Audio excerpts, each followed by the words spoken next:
It was the moment that changed Izzy Stradlin's life for the better. Stradlin was one of the original members of legendary rock band Guns N' Roses, who formed in 1985 in Los Angeles. And Guns N' Roses would fight tooth and nail to dominate the Sunset Strip until they were finally signed by Geffen Records in 1986. In 1987, their debut record Appetite for Destruction would come out, and they would go on a year-and-a-half-long whirlwind tour from June of 1987 until the end of 1988 to promote the record. And while the record would blow up and make Guns N' Roses the biggest band in the world at the time, fame brought a lot of obstacles as well. Trouble seemed to follow Guns N' Roses like a shadow, and some of the more notable events happening early on in their career included an event in November of 1987 when frontman Axl Rose assaulted a security guard.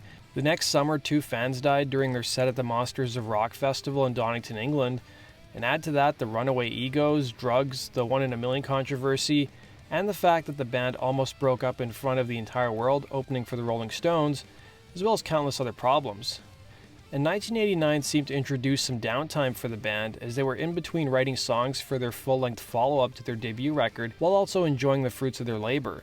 In August of 1989, Guns N' Roses guitarist Izzy Stradlin was on a flight from Los Angeles back home to Indianapolis when he relieved himself in the aisle of a plane. According to Stradlin, he would say, "I was drunk and in the middle of a bunch of senior citizen types. I was smoking and the stewardess came over and I told her where she could go. I was drinking so much I had to use the washroom. It seemed like I was waiting for over an hour, so I went in the trash can instead," he would conclude. Now, the plane made an emergency landing in Arizona where he was welcomed by police officers who would promptly arrest the guitarist for disturbing a commercial flight, smoking in a non-smoking section, as well as making obscene gestures to passengers and verbally accosting a stewardess. Making the arrest more complicated was the fact that Stradlin had a prior drug arrest and he basically could have been jailed for 6 months. But instead, he got 1-year probation and he had to continually be tested to prove he wasn't using anymore. On top of that, the guitarist had to write an apology letter to the flight crew. Now, the FBI agent who transferred Izzy to jail would tell LA Weekly, "I believe his original flight to LA was delayed, so by the time Izzy and his girlfriend were on the flight, they were probably drinking in the airport for hours. He was never a jerk like a lot of people in higher positions. In fact, he was quite the opposite, a real nice guy. Oh, he told me he was from Idaho." Now, following the incident, Izzy would retreat to his home state of Indiana to live with his mother and clean up. Izzy would soon get the nickname Wizzy by his bandmates, and several months later, Guns N' Roses would open 4 shows for the Rolling Stones at the LA Coliseum. During the first night, Axl Rose would tell the crowd that unless certain people stopped dancing with Mr. Brownstone, the band was over. It was obviously a threat made against guitarist Slash, drummer Steven Adler, as well as Izzy. But 2 months later, by December of 1989, Izzy was clean. His sobriety had given him the ability to see what he had buried with his addiction.